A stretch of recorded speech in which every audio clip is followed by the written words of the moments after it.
salamat sa ating napakagaling na political leader, ang Speaker ng House of Representatives, Speaker Martin Romualdez. Sana daw madagdag ang kanyang budget ng Department of Education, Mr. Speaker. Nangako na po si Speaker at ang Chairman ng Appropriations. Ang budget ng Pilipinas ay hawak lang ng dalawang tao. Hawak lang siya ni Congressman Zaldico at ni Congressman Martin Romualdez. Yan ang katotohanan. Bawang Pilipinas! Oh, bakit pa tayo mag-question and answer dito para atakihin niyo ako? Ang masusunod lang naman sa budget, dalawang tao lang. Mo nang tawag sila, now kwarta. Girl. Palagay ko, gutom na rin kayo. Eh! Eh! Isa pa daw.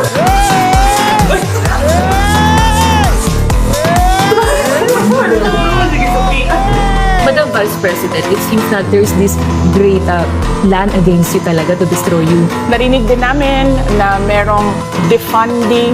Narinig din namin na posibleng piso lang ang ibigay na budget sa Office of the Vice President. Handa kami, handa ako sa Office of the Vice President na magtrabaho kahit walang budget.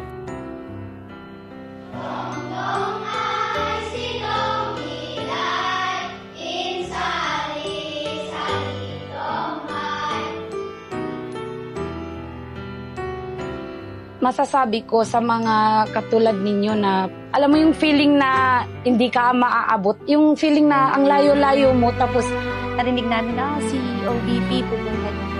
Nakatanggap ng wheelchair mula sa tanggapan ng pangalawang Pangulo sa pamamagitan ng Bicol Satellite Office ang 62 years old na si Tatay Edgar.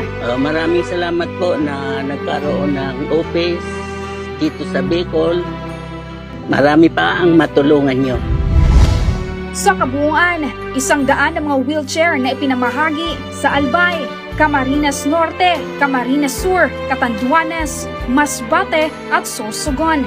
Habang nasa 1,070 naman ang bilang ng mga wheelchair na ipinamahagi sa buong bansa sa pamamagitan ng mga satellite offices at 2 extension offices. Tinungo ng OVP Southern Mindanao ang Barangay Lipol sa Balot Island, Sarangani, Davao Occidental. Kwento ng mga bangkero, delikado at maalon sa pupuntahan namin. Yung hindi po ito lang upang magbigay ng tulong sa mga bata dito sa Balot Island. Mahigit 1,000 katao na ang natulungan ng opisina. Isa na rito ang 104 years old na si Lola Isidra Salvador ng Barangay 85 Zone 7 sa Tondo, Maynila. Papasalamat ako sa mga tulong nila. Pakirating po. Ma'am, problema niya. Mahal po siya. Noong buwan ng Marso, naitala ang ika-1 milyon na pasahero sa libreng sakay program ng Office of the Vice President upang masiguro ang kaligtasan ng bawat pasaherong sasakay. Sa OVP bus, mayroong closed-circuit television o CCTV ang loob ng bus. Maliban sa mga pasahero, naging daan din ang programa upang makapagbigay ng trabaho sa mga nangangailangan